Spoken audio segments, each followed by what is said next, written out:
আসসালামু আলাইকুম ফ্রেন্ডস, চলে আসছি আজকে শুটকি কিনতে। মাঝে মধ্যে তরি তরকারি মাছ গোস্ত কোনো কিছুই ভালো লাগে না। বালাসাউ, এখানে বিভিন্ন ধরনের শুটকি আছে, রেডি শুটকি। এটা হচ্ছে মেজবানি বিফ ভুনা, মেজবানি বিফ ভুনা মানে মেজবানি গোস্ত। আর এখন রান্নাটা খাইতে হবে না, এখন শুটকিতেও পাওয়া যায় মেজবানি বিফ ভুনা। আমি একটা বালাসাউ নিতেছি। আর কি নিব, আর কিছু, এটা হচ্ছে মলা মাছের শুটকি।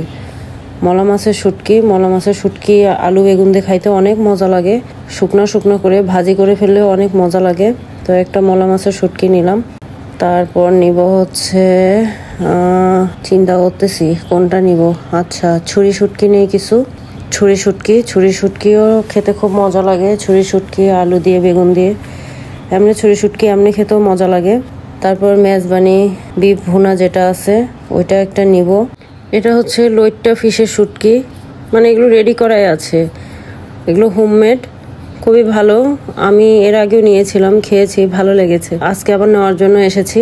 কয়েকদিন আগে এসে দেখে গিয়েছিলাম, আজকে চিন্তা করলাম নিয়ে যাই, কারণ মাঝে মাঝে আসলে রুচি চেঞ্জ করার দরকার আছে। সব সময় মাছ গোস্ত এগুলো ভালো লাগে না। আর এগুলো রেডি থাকলে অনেক সময় দেখা যায় গরম গরম ভাতের সাথে সামান্য একটু ঢেলে নিয়ে ভাতের সাথে মাখিয়ে ফেললে অনেক ভালো লাগে খেতে।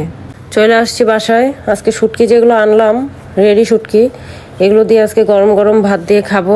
আমার আসলে কোনো কিছুই ভালো লাগতেছিল না, এই জন্য আমি চিন্তা করলাম যে যাই বাস্কেটে শুটকি নিয়ে আসি।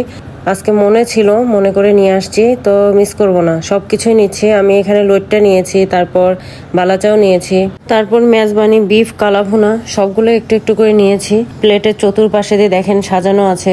অনেকেই শুটকি খেতে পারে না, কিন্তু যারা শুটকি খেতে পারে তাদের কিন্তু শুটকি অসম্ভব পছন্দের একটি খাবার। আর যারা খেতে পারে না তাদের জন্য এক বালতি সমবেদনা। বেদনা জানানো ছাড়া আর কিছুই বলার নেই।